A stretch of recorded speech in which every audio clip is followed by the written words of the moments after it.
Welcome, everybody, to Hump Day Hangouts, the Semantic Mastery Public Q&A. This is episode 219. 219 episodes. Today is the 16th of January, 2019. And I'm going to go down the list real quick, say hi to everybody before we get started with all of the good stuff. So on my left-hand side, I've got Chris. Chris, how you doing, man? Doing good. Happy to be here. Exciting times as always. Good to be on Wednesday. How are you doing? Not bad. And something you talked about at POFU Live and something I just scheduled had to do with planning. And so I'm going to ask you a little on-the-spot question. But do you do yearly planning, number one? And number two, when do you do the yearly planning? Well, I rarely do yearly planning. I pretty much do, as we all do, like in the best self journal, like not day plans. So I pretty much do those things when the quarterly iteration is over, if you want to call it that way. That might not be on the 1st January. It is whenever it is for me. Sounds good. All right. I have yearly plans though, and 5-year plans as well. It's just like I break them down like to pretty much like what's important in the moment, what needs to be done right now, and course correcting on a weekly basis. Yeah, definitely. All right. I was curious, and I figured other people might want to know how it's done on the inside. So just figured out that. Hernan, how you doing, man? I'm doing great, actually. I don't plan shit. I'm just kidding. we do a lot of planning, actually. I do the same with Chris. I do three month sprints and yearly planning, like a yearly, overall idea of rough objectives, and then 3 months. Nobody asked me, but I'm telling you guys anyways. That's right. We're gonna edit this out. So just yeah. Awesome. And we all have to acknowledge his haircut. Yeah, oh, look at that. You're looking pretty smooth, dude. Yeah, I look like a person now, right? Like a business. Believe it or not, though, you look younger, man. And you got a second one? Respect. and Hernan's the youngest of us all, and he looks even younger now, so he's making me feel old. Sorry, man. Let me click camera. That's all right, Bradley. We're showing white in our beards, so I think the I got a lot of on that shit. Marco, how you doing, man? Man, what's up? A warm hello from 82 degree in sunny Costa Rica. Fuck all of you. Yeah, this is what I got for you, buddy. That's for you. Oh, it's so beautiful. Come join me. It's awesome. So good. Oh man, Bradley. Last but not least, are you guys getting slammed? I thought I heard something about the Northeast getting pummeled. We got hammered a few days ago. We still got snow on the ground. We got here in Culpeper probably about 6 inches, maybe, which was pretty good. It was, believe it or not, my daughter's 13, and I've never had a chance to play in the snow with her. This was the first time I had her this past weekend, and we got the snow on Saturday. So Sunday it was great because it was the first time in 13 years or ever that I've been able to play in the snow with my daughter. Because it just so happened that every time we had ever had snow before wasn't a weekend that I had her. So it was a lot of fun. We got to run around and do snowball fights and make snow angels and sledding and all that kind of stuff, man. It was a lot of fun. That's awesome. That's really cool, man. Well, before we get into it, we got a few things we want to share with everybody. First of all, if you're new to Semantic Mastery, thanks again for watching, whether you're watching us live, whether you're checking it out on YouTube and watching the replay. In case you don't know, you can always go to semanticmastery.com/HD questions and ask ahead of time and watch a replay. We know whether it's time zones or, you've got client meetings or you're working, whatever it is, you might not be able to be here live, but that shouldn't stop you from asking questions and getting answers. And the follow-on to that, a lot of people ask, well, okay, I've been watching your videos. Where should I start with Semantic Mastery? What should I do? The place to always start is the battle plan. Okay, just go to battleplan.semanticmastery.com. Repeatable processes. It's SEO, it's digital marketing, and it's the way to get started and have that firm foundation so that everything you build up is on that solid foundation. And if you're already past that point and you're looking for the peer community, you're looking for advanced strategies, you're looking for networking, then that's why you would come join the mastermind. All right, and that you can find at mastermind.semanticmastery.com. Also, again, if you're watching on YouTube, hit the subscribe button. Obviously, you'll see these videos and stay up to date with anything else new we put out there. real quick, we've got, speaking of the mastermind, I believe we had some training coming up, right, Bradley? I forget what it was exactly you're going to be covering coming up in the next week or two. Yeah, next week on Thursday for our mastermind webinar, I'm going to be doing some training on using Google Ads. Specifically, or primarily, I'm going to be walking through setup of how I've been talking about this on Hump Day Hangouts for a year and a half now at least, but how I use Google Ads for YouTube to rank videos for local videos in search, in Google search. But it's more than just that. Recently, I mean, I still do that all the time anyways for helping videos to rank. But I've also found that the Google Ads platform, including the display network and YouTube ads, have gotten a lot better. Their targeting options have gotten so much better in the last year. It's incredible. And because of that, I found that before what I was just doing was setting up ad campaigns specifically to generate local IP or local views to a video within a specific geographic targeting area, as well as, if possible, finding a good, what's called an in-market audience or a life event audience, which are audiences that Google has determined that the users within those audiences are in the market for a particular product or service. If you can find a category that would fit, then that traffic ends up being not just good for helping the video to rank, but it ends up being like relevant traffic that ends up at sometimes, it's not a lot, but at least with the campaigns I've set up, but some of those end up, forgive me for a minute, I got a call coming in, stand by guys. That traffic ends up coming in potential, or it ends up being possibly good traffic for leads. In other words, you can use these campaigns for lead generation. You can also use these campaigns for branding. And if you're doing any remarketing, which is really powerful, and I'm going to touch on that as well next week, then you can build a remarketing list that way and also remarket to people that have interacted with either your video, or if they click through to your website or a landing page or whatever, you could remarket to those people. So those are people that took action and actually clicked through.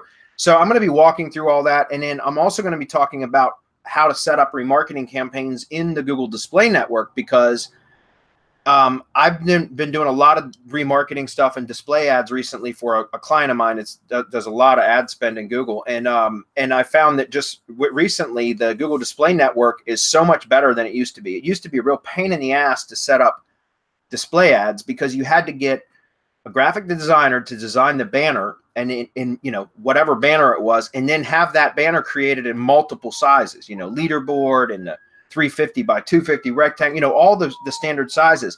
And if you wanted to split test ads, you had to get the graphic designer to create different ad sets for you. It was a real pain in the ass. And that's why I stopped doing display network ads for a long time. But within the last year or so, and I don't know when exactly, but Google has changed it to where now you create what's called responsive display ads. And all you do is upload images. There's a square version and a rectangular version in specific dimensions that you need to upload, or within a range of specific dimensions. Anyways, you just upload a square image and a rectangular image. It's pretty much the same image. And then logos, rectangular and square versions of logos. And then you add up to 5 headlines, a long headline, one long headline, and then up to 5 descriptions.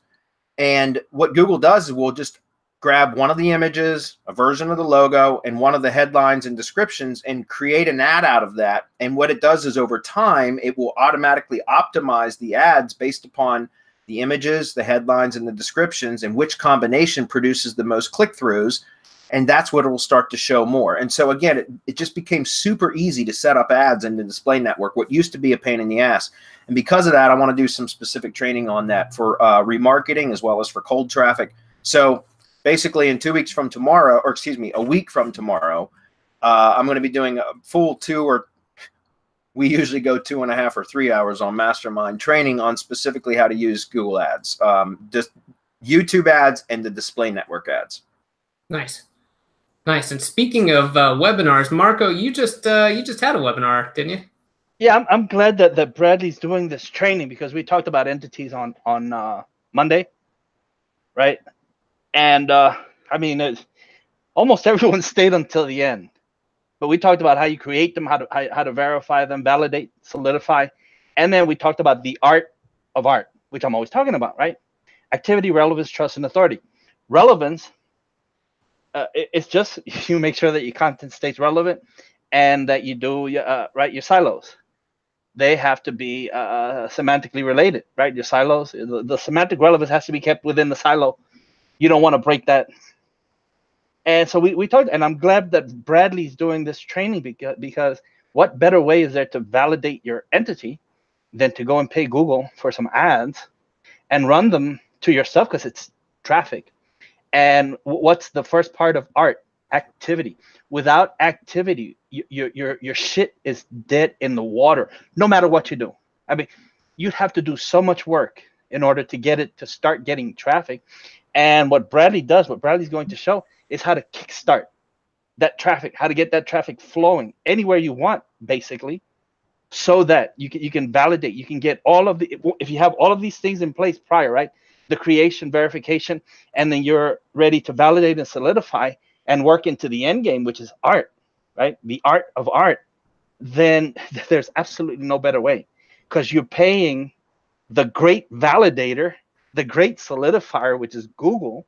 Fuck Google, by the way, but that's what you're doing. And there's nothing better.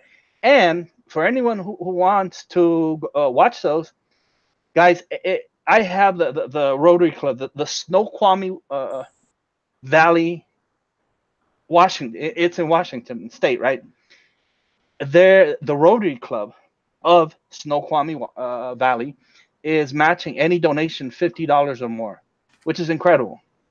They're willing to match anyone donating 50 or more will get a match.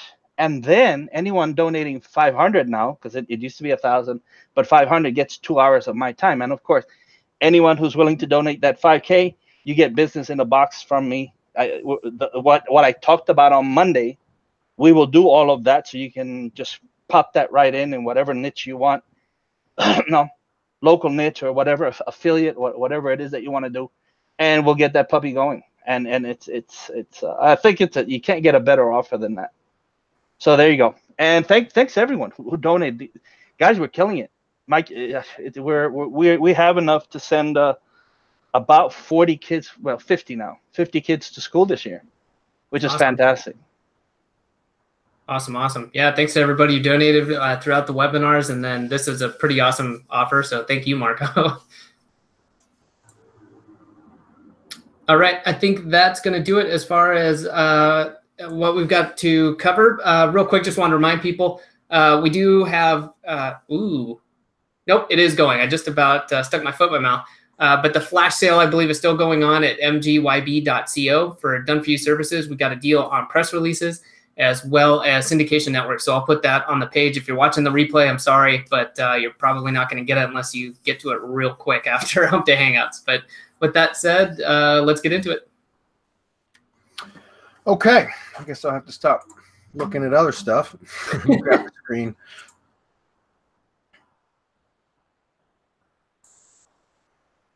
All right, here we go. Not a whole lot yet. Guys, I hope you start engaging here soon, or we could just long-wind all these answers.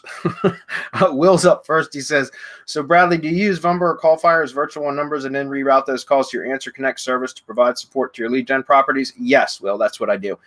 And just to be clear, I'm using CallRail right now. I mean, I've got like dozens and dozens of phone numbers with callfire, but CallRail is a much, much better platform, guys.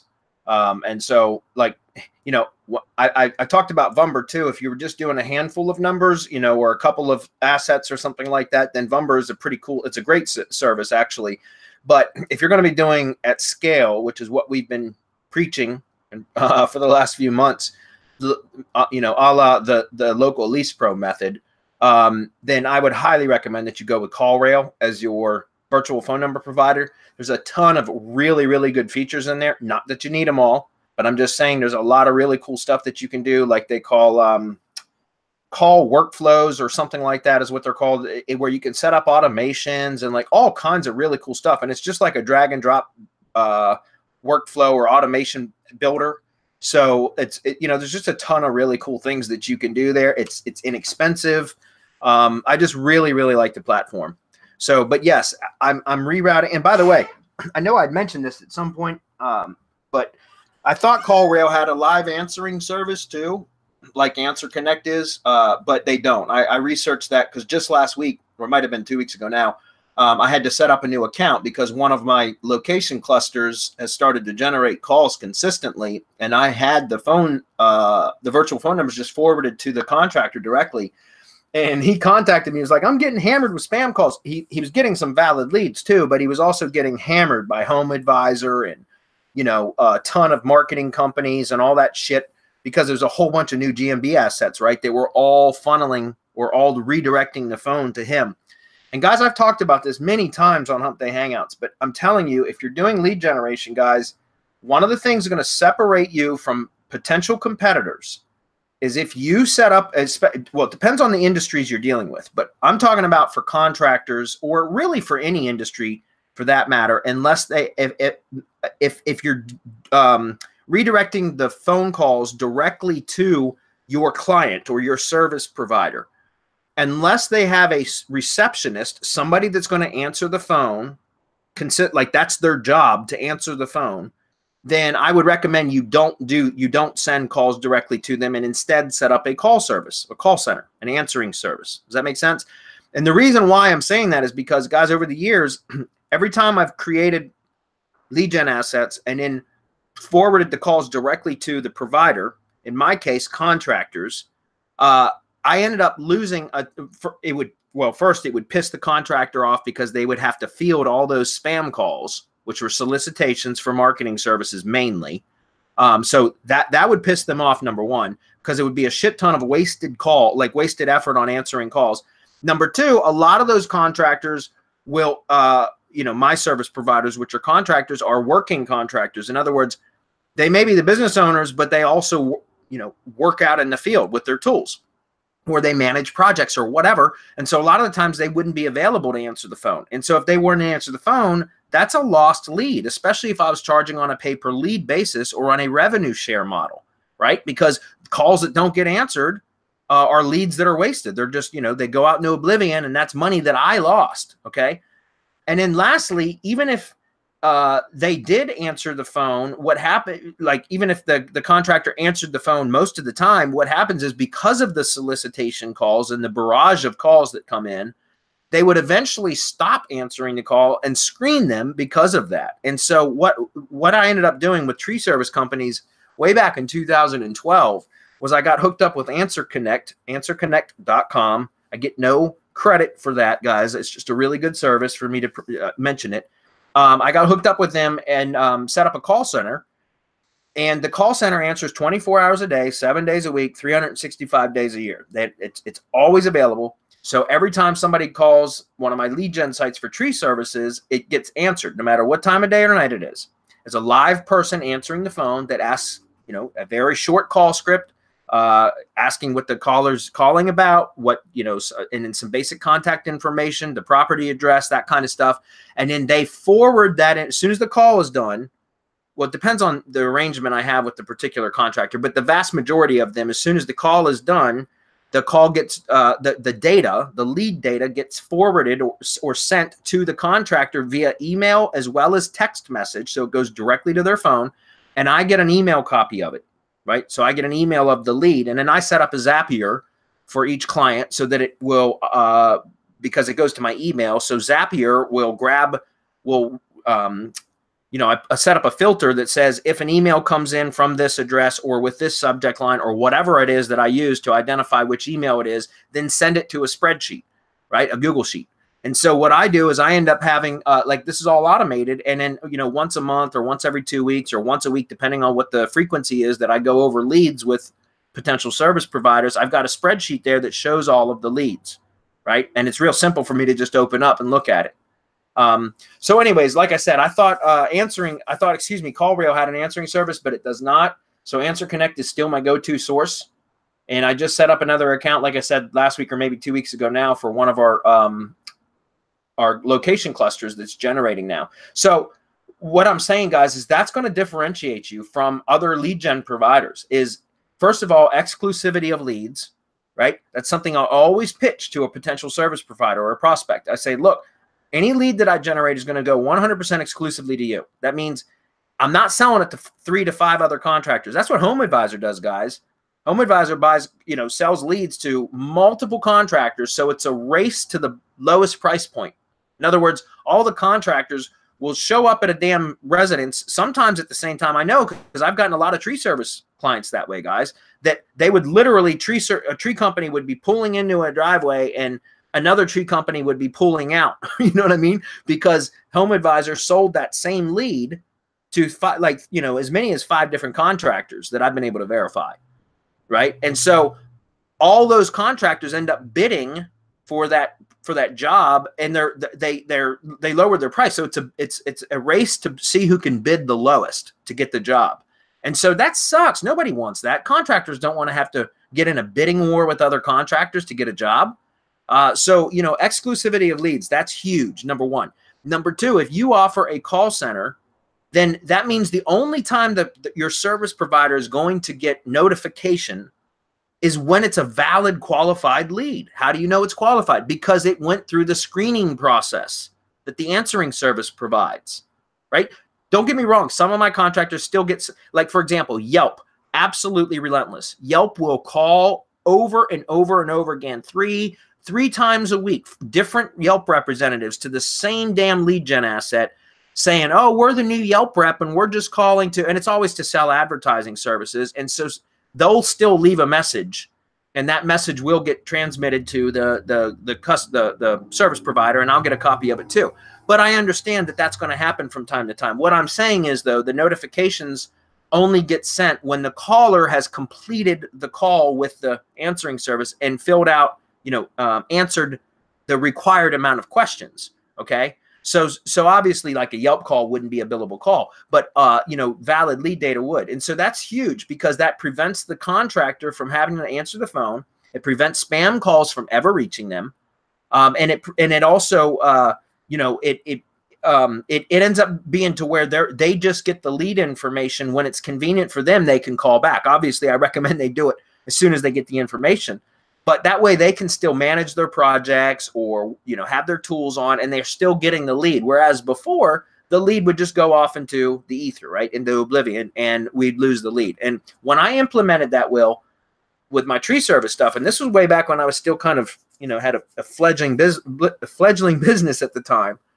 I was hesitant at the time to pay for the AnswerConnect service, because I think when I started out, I started with like a $300 a month plan, which allows a certain amount of minutes and blah, blah, blah.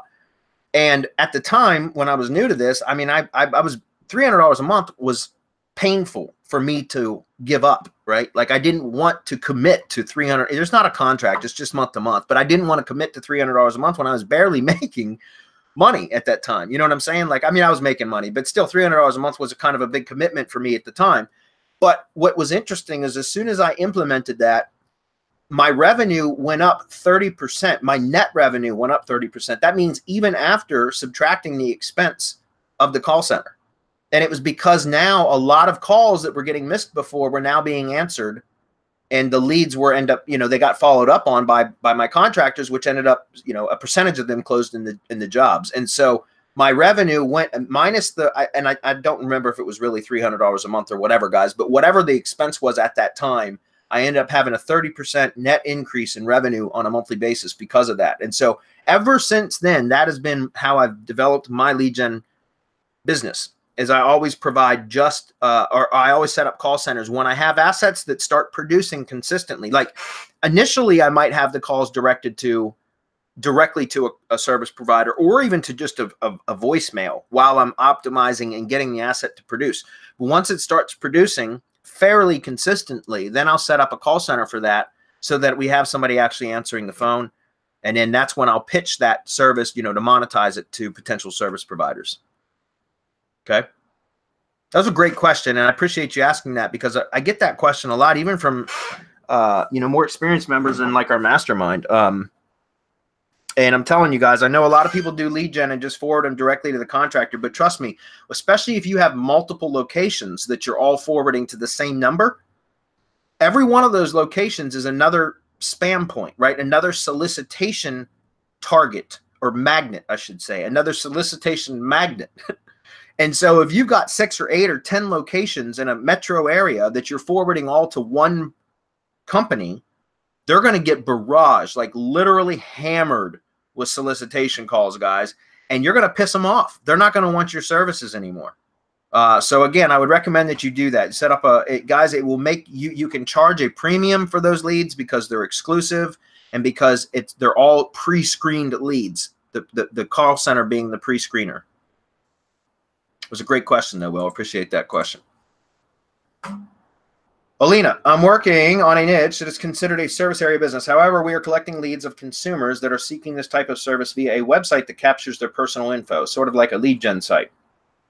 Okay, when trying to verify GMB, I'm getting pushback from Google saying that this type of business doesn't meet the guidelines for verification, being that this is an online business that doesn't meet customers at their locations, or we visit customers at their place of business. Do you have any recommendations how to get a GMB verified when the business happens to be an online business in a service area market?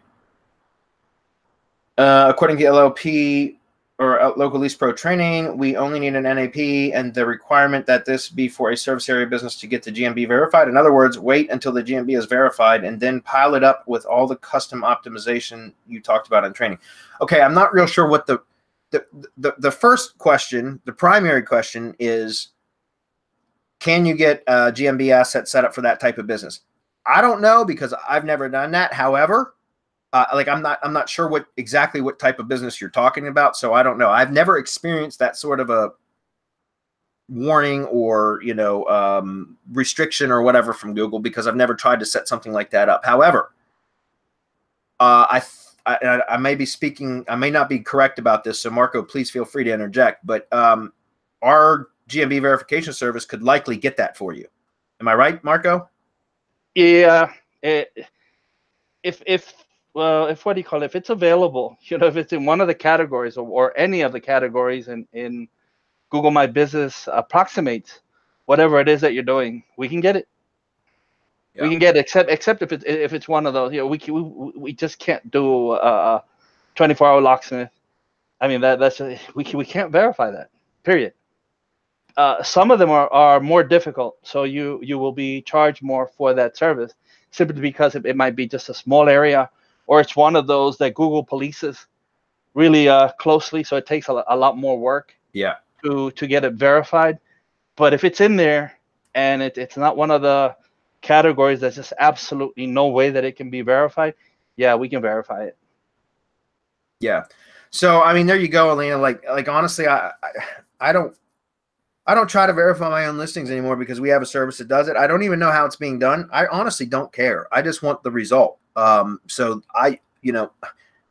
that's why I'm suggesting that potentially is because now here's something else you may want to try if you're trying to do this on your own. And I don't know that this will work either, but perhaps try to create the GMB listing under a different category, right? And then once you have it confirmed, or verified, then update the category to whatever your real category is. That might be something that you could do. It could just be because of whatever category you're trying to set it up, to create the listing under is a category that Google doesn't like based upon whatever it is that you're trying to do. And again, I don't know that that's going to correct it, but what I'm saying is try it. If you're adamant about doing this on your own, then try it and see if you could verify it under a different category type. And then once it's confirmed or verified, then go in and change it. And it may, I don't know that it would. My experience with after verifying a profile is that you can do a lot of changes to it now without it triggering a re-verification. Now, I'm not, again, don't quote me on that. I'm not saying that it won't trigger a re-verification. I'm just saying that I have been able to make some pretty drastic changes to GMB assets recently, and they didn't trigger a re-verification. So that might be something you want to try as well. And as a last resort, like I said, contact us. See if we can do it. We might be able to get it done for you too. I guess it just depends on what the category is that your category. And then once again, we may very well be able to get it under a different category and then just change the category once verified. Okay. All right. Moving on. Frankie, what's up, Frankie? He says, what's up, guys? Much love from you guys from Miami Beach. Oh, he's down there where it's warm. My question is, when hiring VAs, how do you keep track of their hours? I'm in the midst of hiring VA 40-hour a week and curious how you guys do the billing and tracking. In the event that you don't keep track of their hours, time doctor, etc., then how do you make sure they are working full time and not BSing half the time? Okay, so that's a really good question, Frankie.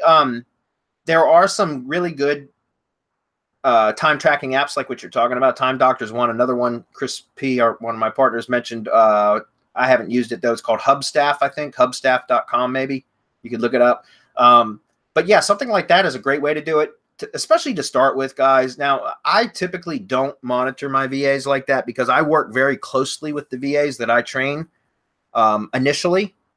Because especially now, because I'm teaching my VAs like more complex procedures, so they're working a lot more in direct contact with me on a daily basis, at least initially while they're getting trained. And then because I'm familiar with the because usually I, create all the process docs that I train and the process docs and training videos that I train my VAs with. It's usually directly from me, right? And so I understand about what, how long it takes to complete the task that I'm giving to them because I've done it myself in order to create the training, right?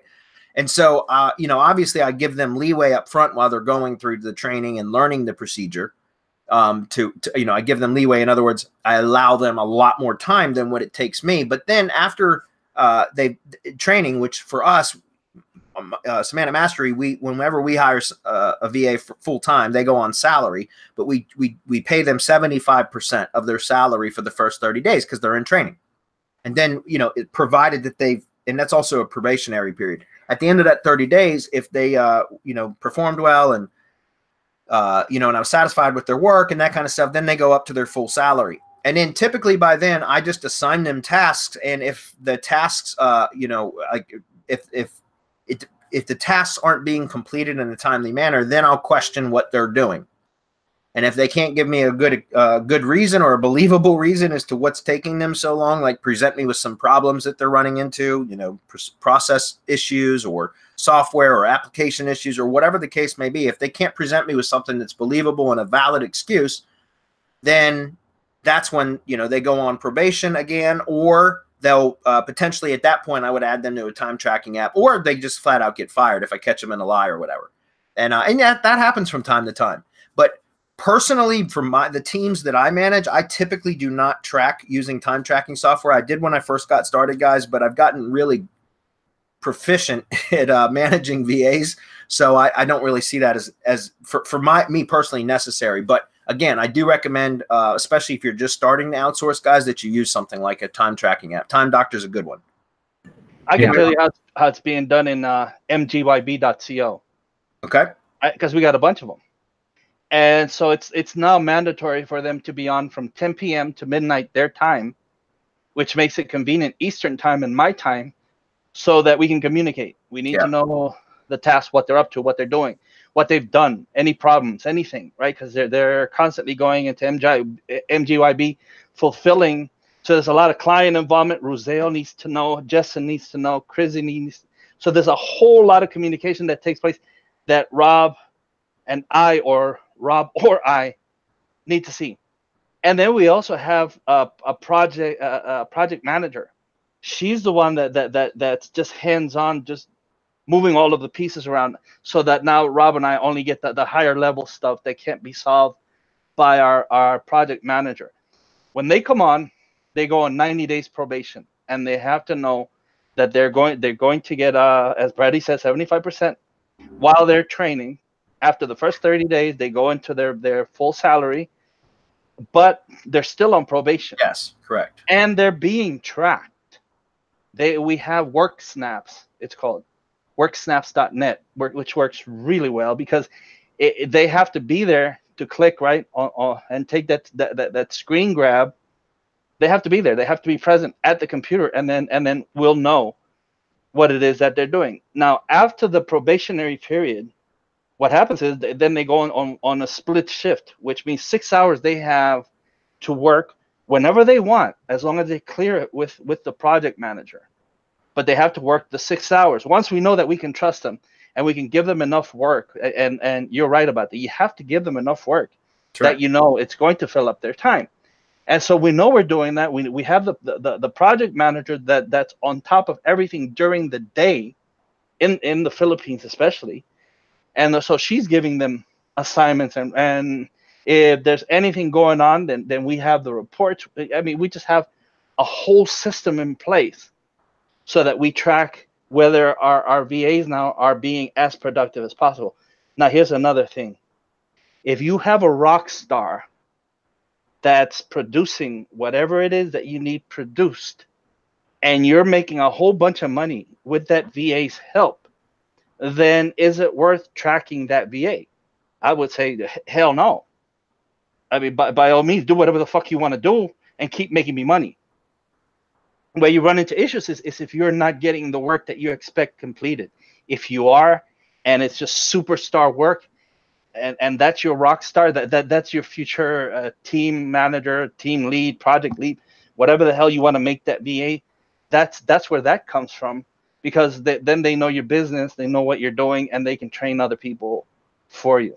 So that's how we do it at MGYB. We always promote from within, I mean, whenever possible, and pay them well, Frankie. Give them raises. Yeah. Praise them. Say, you guys rock. You guys are the best. You're doing great work. Because, I mean, think about how badly many of these people are treated. Just a kind word is going to get them to just totally loyal and just totally working for you the way that they're supposed to. Yeah, I just want to. I'm pulling something up just quickly because I'm not going to share. I mean, I'm not going to read this and stuff to you guys, but damn it, come on. So this is one of my VAs, Hazel here. She's on my GMB team, and so there you see this long post she just sent, guys. That was just a couple of weeks ago now. And anyways, the Reader's Digest version of that post that she sent me in Slack was she was just saying how appreciative she is of the fact that she gets to work from home. She's in the Philippines and she lives in a rural town. And in that post, she was talking about how appreciative she is of the fact that she's able to work from home and provide for her family. And she's been working with me for like 3 years now. Again, I've only got 2 people on my GMB asset building team right now, Joe and Hazel, and they're both rock stars. And so anyways, Hazel posted that to tell me how appreciative she is of the fact that she gets to work from home. And because most of the jobs, the economic opportunities in the Philippines are centered around the cities. That makes sense. There's a lot of that in the United States too, right? So most of the jobs and everything are available in the cities, and in the rural areas, there's very little work. And so there's a lot of poverty and there's not very much opportunity. And so she said she was basically asking, she's a very ambitious girl, which is great. I love it when a VA has ambitions to climb the ladder, right? Because think about it. We've got a lot of VAs that all they want to do is show up to work every day, be told what to do, and go home and collect their checks. And that's perfectly fine. Those are very valuable assets as well. But every now and then you'll get a VA that wants to grow their business and wants to expand and increase their knowledge and take on more responsibility. And so what she did was she posted and said, hey, look, I want to create my own company in the Philippines and offer a virtual staffing services. She wants to create a company and provide job opportunities to people that live in her rural town because they can work remotely. And because of Semantic Mastery and all the stuff that, we're building with MGYB and everything that we do for our own businesses, guys, we're turning into processes and outsourcing it so that first of all, so we don't have to do it anymore. But then second of all, so that we can also provide you guys with the same services that we use for our own businesses, right? And so she basically reached out and said, look, I'd like to create my own company and hire virtual assistants right here in my local town to where they show up to an office space. She's going to start it in her own home. She's got an extra room in her home. She's going to start it there. And then as it grows, she wants to move into an office space. And she was saying, because we can provide, because of her job with us, Semantic Mastery, she knows that there's opportunities for other people in her town that don't have much opportunity to also work. And she says she's had a lot of family and friends ask her, like, hey, is there any opportunity to work for the company you work for? So that's why she reached out to say, hey, is there any opportunity for expansion? If so, I can provide the workers for you. And so I was so proud of her, and I sent her a message, and we ended up having a Slack chat appointment or meeting earlier this week on Monday to discuss. And it worked out. Like, I'm so proud of her because she's not only been really good VA anyways, but because she wants to grow and she wants to provide opportunity to people in her area. And for us as a company, it's a great it's very promising, because I found that, me personally managing VAs, other than when I'm working with them really closely, like I am right now, when it comes to managing a team, that's more difficult to do remotely, in my opinion. At least for me, it is. I'm not the best manager in the world, okay? But having a team that she can manage in person, be in the same room with them to help with any issues, to help with training, all that kind of stuff, to also just monitor their activity, that's a much better way to manage a team, especially at least initially, in my opinion. And so she'll be able to handle the management aspects that I would typically be doing as a remotely. She'll be able to do that in person. So anyways, we're pursuing it with her. And I think it's just really, really great. And that's what, guys, when you have VAs that are good VAs, and you're going to have some that are good and you're going to have some that are bad. The ones that are good, make sure do exactly what Marco just mentioned, and that's treat them well. Give them raises, praise them often, encourage them, because that will help them to become better workers for you, and it will improve the quality of their life too, right? So absolutely do that, guys. We've got VAs that have been working for us for years. I've got stories I told at the POFU Live event about VAs, and some of the messages or letters that I've received from VAs that are talking about how much it's improved their quality of life and blah blah blah, like the opportunities it's provided for their family and that kind of stuff, guys. So we really are doing a service. All of us are. We're all entrepreneurs, right? So we're providing a service and enriching other people's lives when we do that, when we offer jobs, right? Talking about a VA getting to POFU. Dedia attended POFU Live. Yep. And Dedia is our link building manager and has been for, he doesn't work for us anymore. Like, he's not on salary. He's a contractor. He owns his own company now, which was amazing. He's one of my favorite stories of all time. He came to work for me as he had a full-time job, and he was working as a freelancer on Upwork as part-time, like moonlighting, doing link building. And we're talking 5 or 6 years ago now. And I hired him part-time. And then over time, my workload increased. Like, I kept giving him more and more work. And eventually he approached me and asked me, hey, would you hire me full time so I can quit my job and work from home? And at the time, I wasn't ready to pay somebody, a link builder, full time. But I did it anyways, because I had a really good feeling about Dedia. He was just great to work with and blah, blah, blah. So I did. I said, okay, yeah. And even though, like I said, it was painful for me at the time, I gave him a full-time job. And within just a couple of years, when we opened up Semantic Mastery, and then we started selling links on our own first, and then we went to SERP Space and blah, so on and so forth, he ended up growing his own company and bought a house. And now he's not even on salary with us anymore, because he's a contractor and his business is thriving. And he came to the POFU Live event all the way from India. I mean, that's crazy, guys. Like, it's just amazing. Like, and some of the stories that he's told about over the years is just great. So that's what, you guys, it really is important. Like, we, as business owners, we offer opportunities. Like, we hire people first to help us, right? But at the same time, it's to help them and help their families and everybody around them as well. So it's a great question, Frank. Thank you for that. Quintus House says, good day, gents. I noticed GMB, they're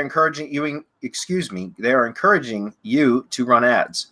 When you run ads, can you make the GMB the landing page?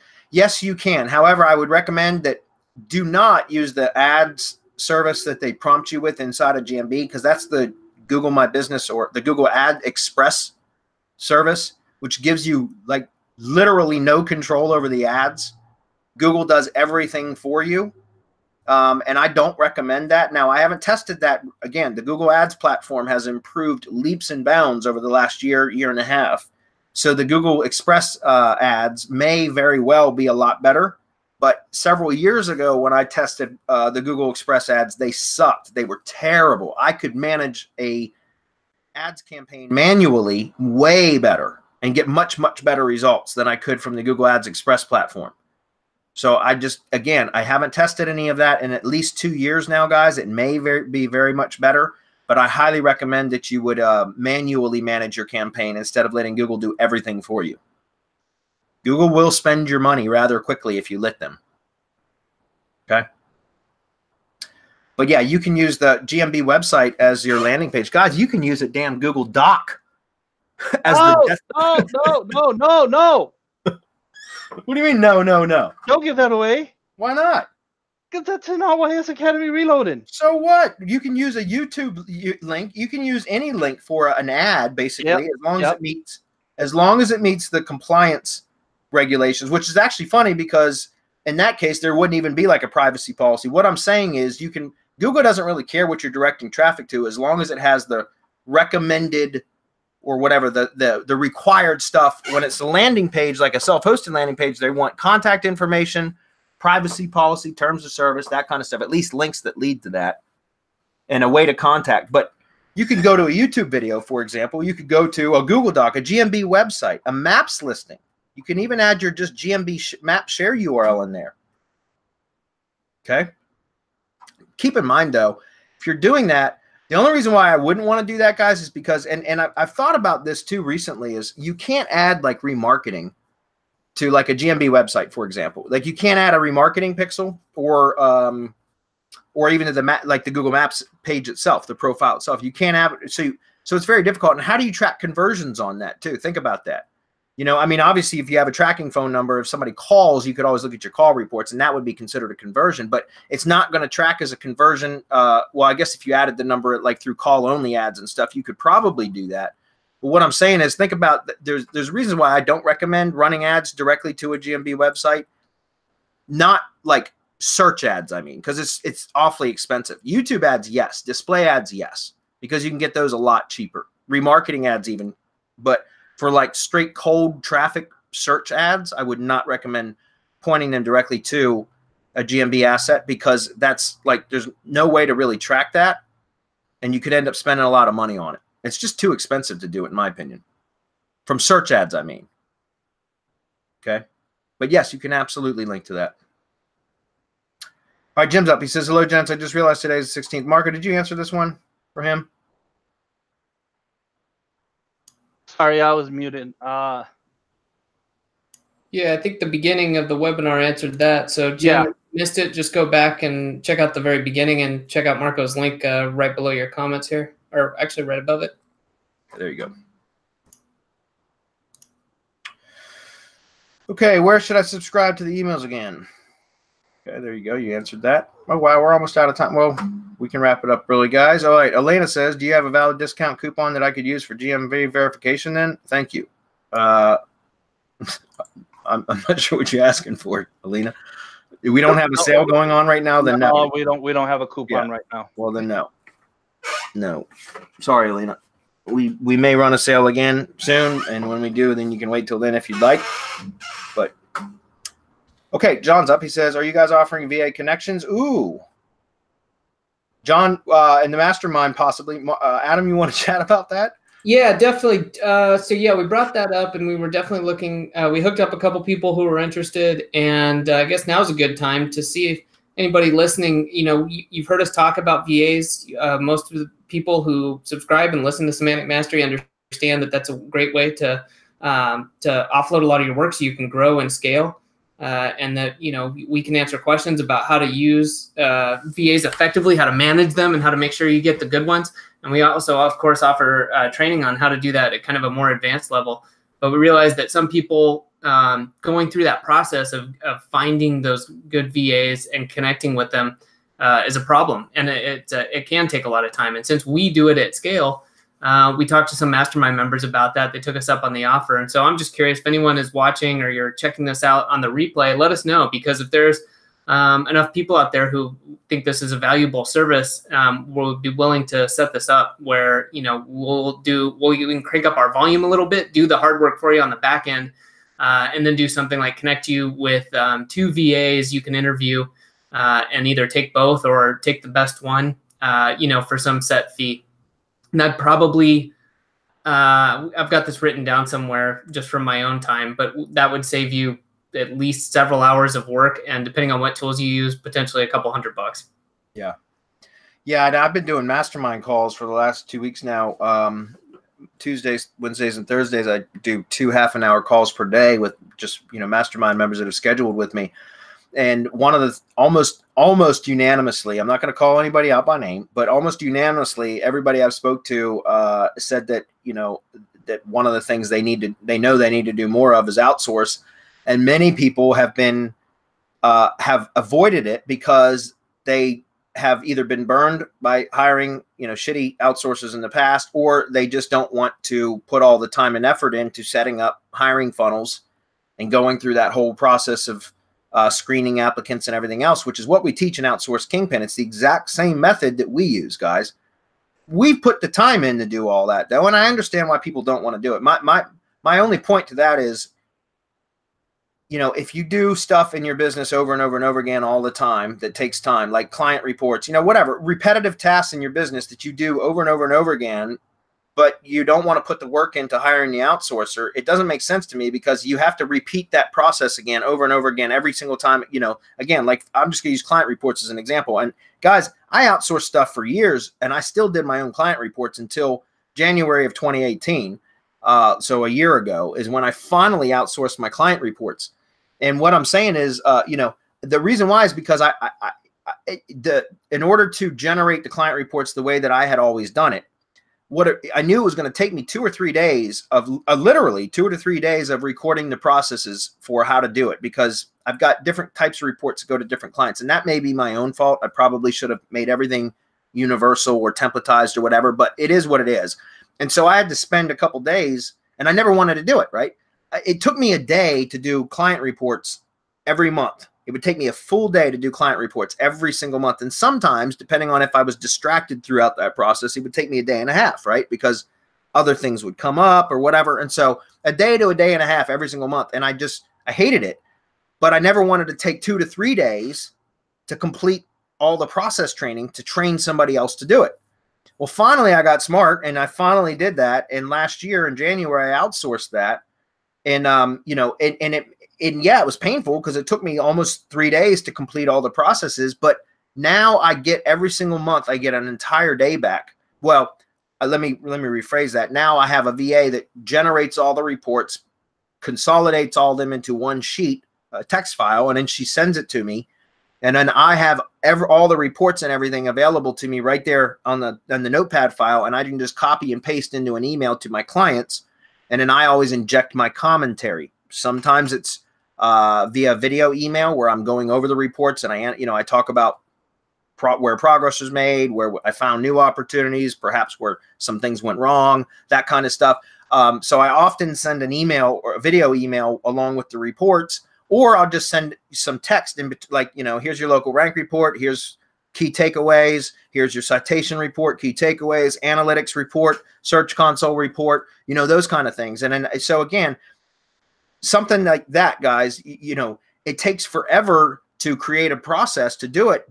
And I understand why people avoid it. I've done that kind of stuff. Like, oh, I don't feel like doing a process. It would just be quicker for me to do it, right? Just be quicker if I did it. But the problem is that time comes around again a month later, or a week later, 2 weeks, whatever it is. It comes around again, and then you're back in the same boat again. You have to do it again. And I could develop the process, or I could just get it done now, and it'd be much faster if I just do it myself. You guys get what I'm saying? So that's why, you know, again, the mastermind calls, almost unanimously, everybody that I've talked to have said, I know I need to do more outsourcing, but I just don't have the time, or I don't want to put in the work and blah, blah, blah. So we realized that there was an opportunity there for a VA matching service. In other words, we do all the application screening and all that kind of stuff, put them through a series of tests to make sure that they can follow instructions and all that kind of stuff. And then finally, the ones that end all the way through our funnel system, those are good candidates that are ready to be interviewed. And so that's something that, you know, again, speaking with the mastermind members that I've been speaking with on the phone over the last week and a half now, or almost 2 weeks, is, like I've said, I've told them about that, and I think there's a real opportunity for a VA matching service just within our own mastermind, but potentially externally too for other members, you know, our other audience members. So very cool. It's a great offer. Adam, I'm pretty sure that's something we'll end up proceeding with. All right. Did I miss Adam talking about having VAs trained that are ready to be hired? Please say yes. That's, well, not necessarily trained yet, although we are talking about doing that. Right now we were just talking about the VA matching service, like pre-screening and all that kind of stuff, to where we know they're qualified, and then it would be up to you to interview and then train them and all that kind of stuff. However, there's potentially we are discussing maybe in the future also providing fully done for you trained VAs. In other words, we hire them, we put them through our training processes, and then make them available to you once they're fully trained. So like literally turnkey, they're ready to go to work, if that makes sense. That's something that we're talking about, but that's not anything that's going to happen right away, guys. I can tell you that. All right. Quentin says, hey, hello, guys. I'm a drummer singer living in Charleston, South Carolina. I just got sponsored by a drum light company. Basically, they specialize in LED controllable lights. The company is called Galaxy Lights. They hired me as an influencer for their brand. That's awesome, man. That's really cool. I'm going to do drum videos promoting their lights. What's my best angle to get their product seen? Should I run ads for drummers specifically? Is there a better way? That's a really good question. I love that. Yeah. You're the paid traffic expert. What do you say? Yeah, I'm rereading the question. So LED controllable lights is an influencer. All right. So yeah, like what you could do, like the fact that you're doing this, it makes a lot of sense because you know, there's a niche that it's like really, really sexy. You know what I'm saying? Like you can actually put out a lot of valuable content. So you can put out a lot of valuable content, like how to use those LED lights and whatnot, and maybe just film yourself drumming and whatnot, or playing the drums and doing that type of stuff. And then you can retarget those people with an offer, you know? So that's easily done by with Facebook, for instance. You do it on YouTube too. Yeah, you can do this on YouTube too. Yeah, 100%. You can do video SEO, like try to rank your YouTube videos. But you know, I've been doing it on Facebook a lot, and it works really well. In terms of getting their product out, if you want to put some money behind your videos, that would be faster. If not, you can just try to rank them on YouTube. But yeah, like in terms of the actual targeting that you could do, for instance, on Facebook, you can target specific brands that are for drummers only. So for instance, you can target Yamaha, for instance, right? As a, you know, as a drums brand. But the problem with that is that a lot of people will like Yamaha. You know what I'm saying? So you can go out there and try to find these boutique brands like Tama, for instance, or Zitian, you know, or Paste, those type of brands that would be related to drummers only. And people that like those brands will be drummers. You know what I'm saying? So Cymbals type of brands and whatnot. Then Bradley's doing something that is great, which is drummers magazines and forums and all that kind of stuff. So that will give you some idea of what to target, who to target on your videos, and what kind of chatting is around that. So that's what I would do. Yeah, and that's why I pulled this up, because like this is a website here. Just go to Google and search drummer blogs. That's what I just did. And here's one from FeedSpot, which is the top 50 drum and percussionist websites out there. So right there's a placement list. In other words, if you understand Google Ads, well, I'm saying Google Ads. Hernan's the Facebook guy.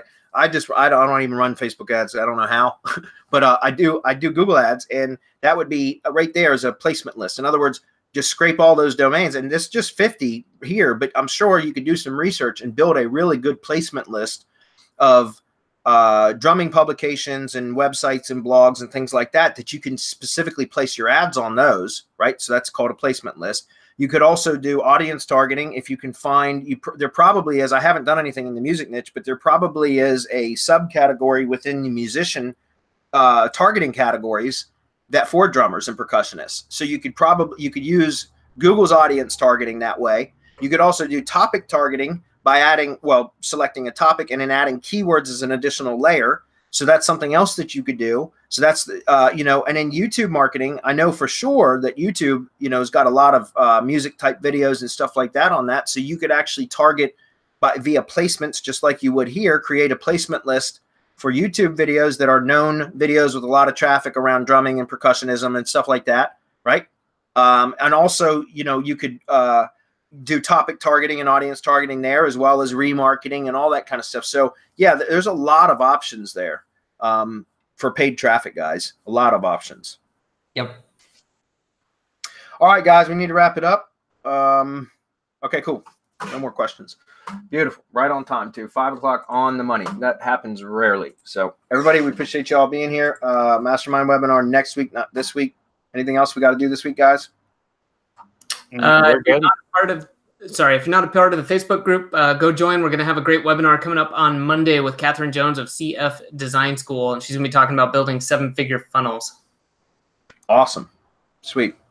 Cool. All right, everybody. We'll see you all next week. Thanks, everyone. Bye, everyone.